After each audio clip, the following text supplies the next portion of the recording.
Pamban railway దగ్గరికి వెళ్తున్నారు, రామేశ్వరం వెళ్తున్నారు.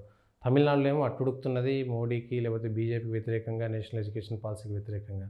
మోడీ పోవడాన్ని ఎట్లా చూడొచ్చు అంటారు? ఇప్పుడు నేషనల్ ఎడ్యుకేషన్ పాలసీకి వ్యతిరేకంగా పెద్దగా తమిళనాడులో ఏమి ఇబ్బంది లేదు. ఇదేదో డిఎంకే సృష్టించే ప్రయత్నం చేస్తాం.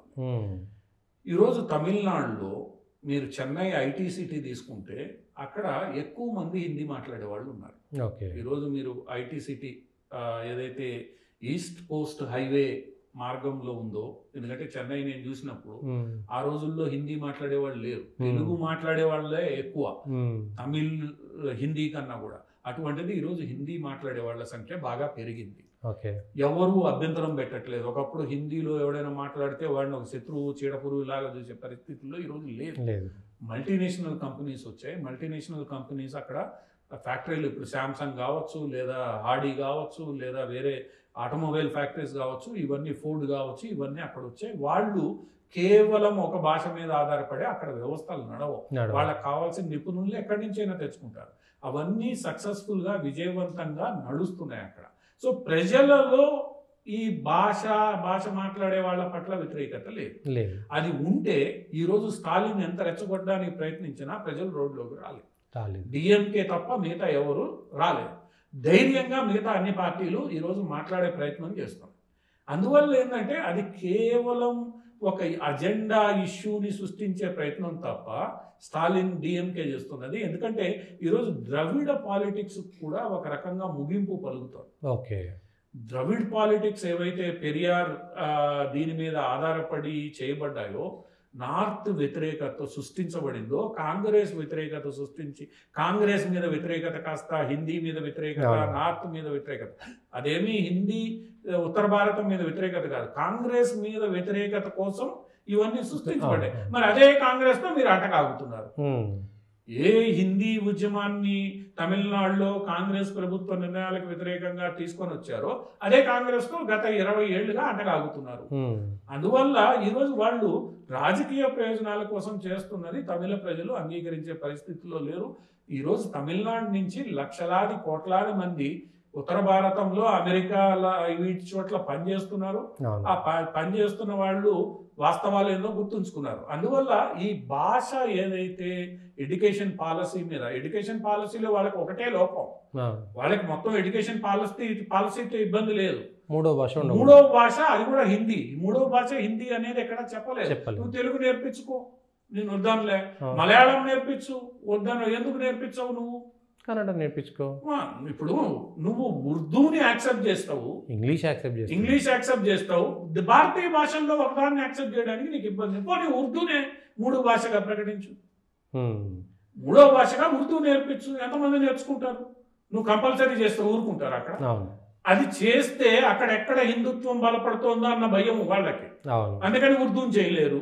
మరి ఉర్దూని చేయలేనప్పుడు పక్కనున్న తెలుగు అంటే పడి చావదు, పక్కనుండ కర్ణాటక అంటే పడి. ఇప్పుడు నువ్వేమైనా పోనీ అన్ని భాషల్ని దక్షిణ భారతం గురించి మాట్లాడేవాడికి తెలుగు భాషను నాశనం చేసింది నువ్వే. ఎందుకంటే తమిళనాడులో సగం తెలుగు మాట్లాడే వాళ్ళు ఉన్నప్పుడు ఆ భాషను నాశనం చేసింది ఎవరు? తమిళ భాష మీద ప్రేమతో మీరే. తెలుగు బోర్డులు కడలూరు తిరిచి వరకు కల్పించే బోర్డులు లేకుండా చేసింది మీరే. సో ఈ రోజు తెలుగు గురించి మీరు మాట్లాడరు. మీకు ఎందుకంటే అదొక ద్వేషం. ఉదయం లేస్తే కావేరీ తగాదా, కన్నడగిలు అంటే పడిచావదు. సో కన్నడ భాష రాస్తే దాని మీద రంగు పూసింది కూడా మీరే. ఆ తర్వాత మలయాళం, ముల్లపెరియార్ డ్యామ్ సందర్భంగా మలయాళం అంటే పడిచావదు మీకు. అంటే మీరు ఈ భాషల్ని అంగీకరించరు, వాటి మీద ఉద్యమాలు చేశారు. తగాదా వచ్చినప్పుడల్లా Telugu down down, Kannada down down, Malayalam down down అంటారు మీరు. ఇన్ని ఉర్దూని చేయాలంటే ఎక్కడ హిందుత్వం పెరిగిపోతుందో అన్న భయం.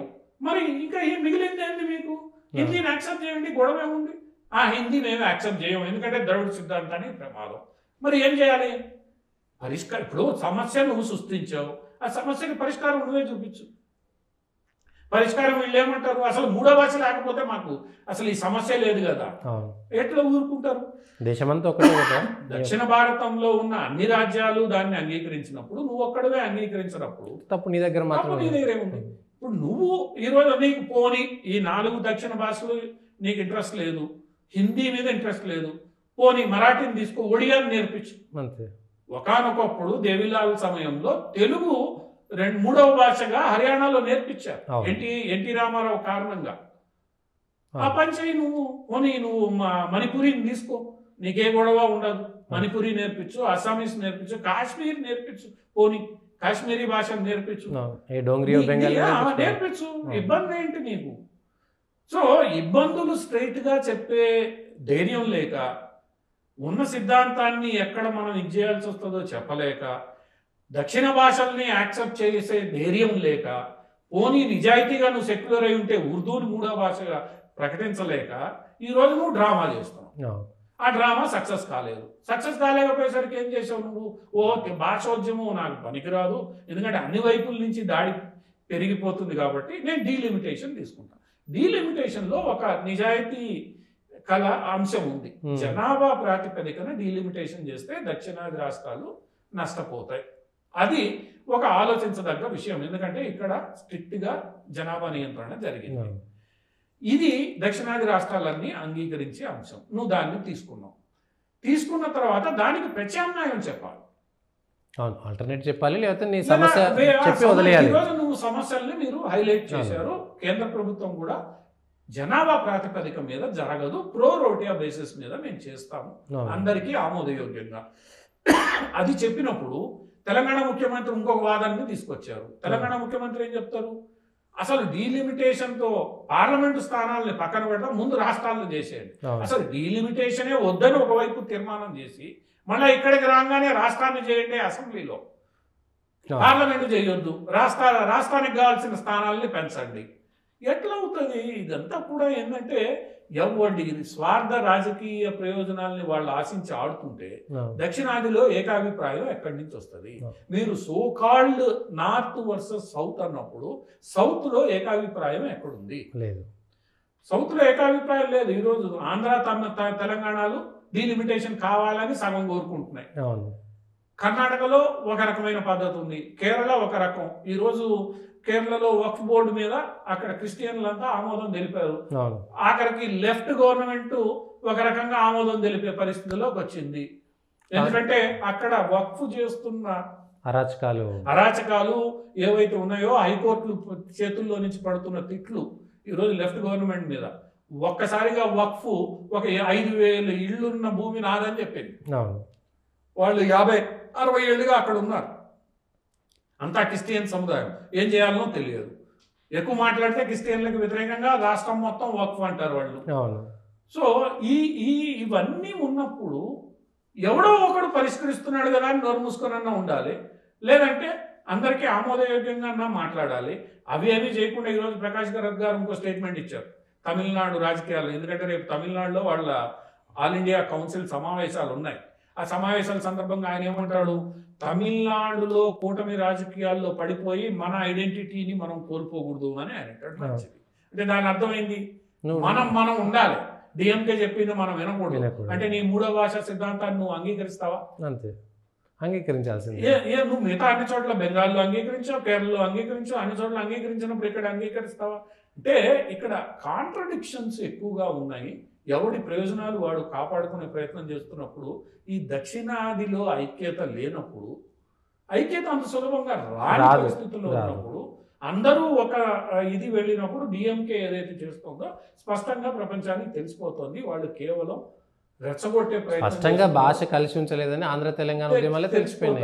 2026లో రాష్ట్రంలో జరిగే ఎన్నికలు దాని ప్రయోజనాల దృష్ట్యా వీళ్ళు చేస్తున్నారు.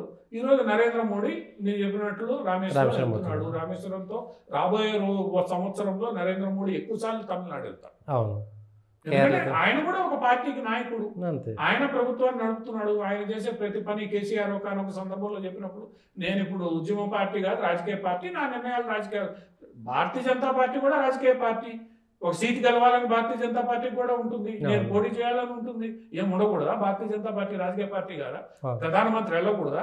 పోనీ ఆ ప్రధానమంత్రి వెళ్ళడం వల్ల నీకేమైనా నష్టం జరుగుతుందా?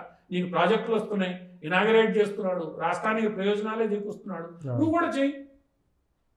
కేంద్ర ప్రభుత్వానికి పోటీగా నువ్వు కూడా అభివృద్ధి పనులు చేయి. ఎవరు నమ్మితే వాళ్ళు ప్రజలు నమ్ముతారు. నీ సిద్ధాంతాన్ని నమ్ముతారా, అభివృద్ధిని నమ్ముతారో తేలిపోతుంది. ఈరోజు డిఎంకే కుటుంబ పాలనని నెత్తి మీద పెట్టుకొని ఈరోజు వాడు ఉదయనిధి స్టాలిన్ని ముఖ్యమంత్రి చేయాలన్న ప్రయత్నంలో నువ్వు చేస్తున్నవి ఏవైతే ఉన్నాయో అవన్నీ బెడ్స్ కొట్టే.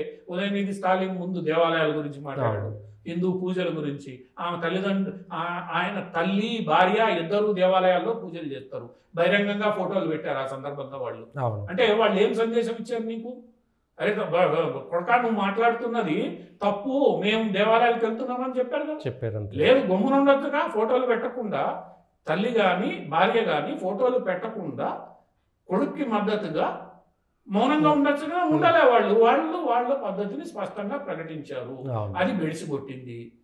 ఆ తర్వాత దేవాలయాల వ్యవహారాన్ని బెడిసి కొట్టింది, భాష బెడిసి కొట్టింది. డీలిమిటేషన్ మీద వచ్చావు. డీలిమిటేషన్ లో కొంత వాస్తవం ఉంది, అది కేంద్ర ప్రభుత్వం దృష్టికి తీసుకెళ్లారు.